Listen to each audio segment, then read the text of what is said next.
Sosok regista dalam tubuh Chelsea kini telah tiada.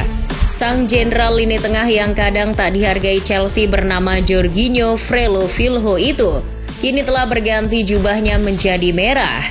The Gunners dipilih sebagai pelabuhan barunya. Banyak faktor yang menyebabkan sang jenderal memilih berganti seragam.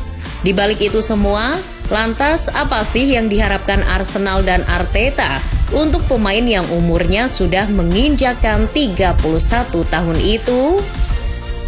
Gelandang elegan blasteran Brazil dan Italia ini mengawali karirnya dari Akademi Hellas Verona saat ia berusia 15 tahun. Namun, karirnya meningkat pesat ketika hijrah ke kota Naples bersama Napoli. Namun selama di Napoli sejak 2014, karirnya tak langsung mentereng. Ia sering kalah saing dengan gelandang Napoli waktu itu, macam Hamsik, Gargano, Gökhan Inler, maupun Behrami. Moncernya Jorginho tentu berkat pelatih Maurizio Sarri yang datang menangani Napoli pada 2015-2016.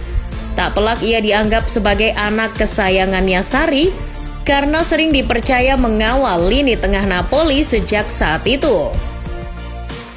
Pada tahun 2018, Jorginho memutuskan untuk ikut diboyong Sarri ke Chelsea.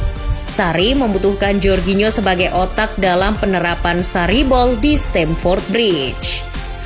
Akan tetapi setelah Sarri pergi, pemain berkebangsaan Italia ini malah kerap menjadi bahan cemoohan dan jauh dari kata disegani. Padahal sebagai pemain tengah yang bermain di jantung permainan Chelsea, Jorginho memiliki peran yang amat vital. Jorginho dengan segala kelebihannya kerap dipandang sebelah mata oleh pendukungnya sendiri. Tak ayal, sejak musim panas 2020 silam, namanya santer diberitakan akan didepak seperti Sarri. Terlebih seperti dilansir dari Football London, ketika ia dikabarkan akan cabut ke Arsenal, banyak fans Chelsea juga mengatakan, waktumu sudah habis, maupun jual saja dia. Artinya dari beberapa fakta ini saja sudah cukup menyimpulkan bahwa Jorginho memang kurang disegani sejak kedatangannya dari Napoli. Bahkan Jorginho sejak hengkangnya Sarri sering dibu oleh fans karena dianggap hanya sebagai anak emas Sarri, tak lebih dari itu. Pada tahun 2020, perasaan tak dihargai itu pun diungkapkan langsung oleh Jorginho. Ia berkata, "Saya menerima banyak kritikan selama di sini. Semua orang punya opini mereka masing-masing, dan saya terkadang tidak sepakat dengan kritikan mereka." 4,5 tahun sudah ia di Stamford Bridge, termasuk kategori pemain yang awet meskipun kontraknya memang akan habis di akhir musim 2023 nanti. Kalau ia tak dilepas sekarang, ia akan berstatus free transfer, kecuali kalau Chelsea memang berniat memperpanjang kontraknya. Namun usianya yang menginjak lebih dari 30 tahun, memperpanjang kontrak Jorginho bukan ide yang bagus. Apalagi Chelsea yang kini dikuasai Todd Boehly tengah mengembangkan proyek baru.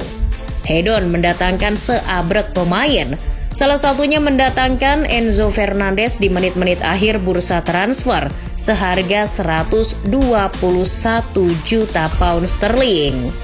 Posisinya yang sama dengan Jorginho jelas mengancamnya. Masa Chelsea tidak mau memainkan Enzo dan memilih Jorginho yang sudah tua? Lagi pula Jorginho juga tak masuk rencana Graham Potter ke depan. Itu terbukti karena Potter jarang sekali memainkan Jorginho. Musim ini ia baru bermain 25 kali, itu pun tidak full 90 menit. Menurut data Transfermarkt, Jorginho lebih sering diganti di babak kedua sebanyak 7 kali, dan sering juga hanya masuk sebagai pemain pengganti sebanyak 5 kali. Untuk itulah win-win solution dilakukan oleh pihak Chelsea dan Jorginho. Benar saja, tak usah menunggu lama, ia akhirnya hengkang lebih cepat di bulan Januari. Dan sudah barang tentu, hengkangnya Jorginho pasti sudah ada klub yang mau menampungnya. Arsenal cerdik memanfaatkan keadaan Jorginho di Chelsea. Mereka akhirnya masuk dengan penawaran sebesar 12 juta pounds plus add-ons 2 juta pounds. Dan itu disetujui oleh pihak Chelsea. Usut punya usut, dalam wawancaranya setelah pindah ke Arsenal, Jorginho mengaku jika sebenarnya sempat beberapa kali nyaris pindah ke Arsenal. Dia menilai keberadaan Arteta sangat vital. Arteta memiliki pengaruh yang besar, karena saya tahu dia beberapa kali berusaha mendatangkan saya sebelumnya. Namun hal itu tak terjadi karena alasan lain. Sebagai bukti, di bawah Mikel Arteta, Arsenal sering mencoba mengontrak Jorginho, terutama ketika Jorginho mulai tak dihargai di Chelsea sejak musim panas 2020 lalu. Arteta ketika menjadi asisten pelatih di Manchester City juga sempat mencoba mengontraknya pada tahun 2018.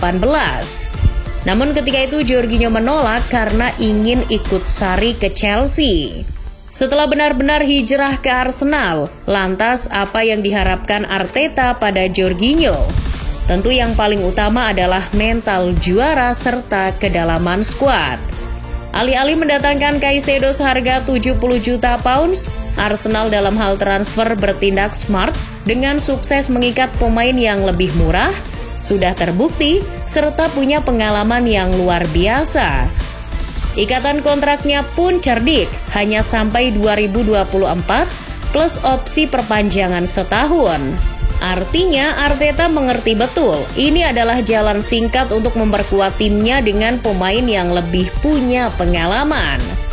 Untuk komparasi performanya dengan gelandang Arsenal musim ini, Jorginho juga tak kalah mentereng. Menurut Opta, dari segi intercept, Jorginho tercatat lebih tinggi dengan 21 intercept, sedangkan Partey hanya 19, serta Saka hanya 9. Artinya, dari segi bertahan dan melindungi bola, kedatangan Jorginho ini akan menjamin keamanan pertahanan bagi Arsenal. Kini, untuk kedalaman skuad, Arteta di posisi pivot dalam skema 4-2-3-1, hanya tersisa Saka dan Partey. Kita tahu Lokonga yang melawak kala melawan City di Piala FA sudah dipinjamkan ke Crystal Palace. Gelandang lainnya, Elneny juga dikabarkan menderita cedera lutut yang signifikan dan tak tahu akan absen berapa lama. Sampai di titik itu, Jorginho adalah jawaban yang tepat di tengah kompetisi yang padat dan target untuk juara. Maklum, Arsenal kini sudah kadung berharap jadi juara Liga Inggris. Arteta dan Edu pun punya hasrat yang sama dalam mendatangkan Jorginho. Ya, sama-sama berharap Jorginho bisa menularkan aura dan mental juara bagi rekan-rekannya yang tergolong muda. Menurut Arteta, Jorginho masih punya rasa lapar untuk juara lagi. Edu pun berkata demikian, bahwa Jorginho adalah seorang profesional sejati yang mapan dengan mentalitas juaranya yang kuat. Kini, Jorginho sudah memilih jalannya sendiri. Arteta pun sudah siap dengan rencananya. Dari yang sempat tak dihargai di Chelsea, Jorginho kini akan mengais asa meraih gelar Liga Inggris bersama Arsenal, melengkapi trofi yang selama ini ia idam-idamkan dalam sejarah karirnya.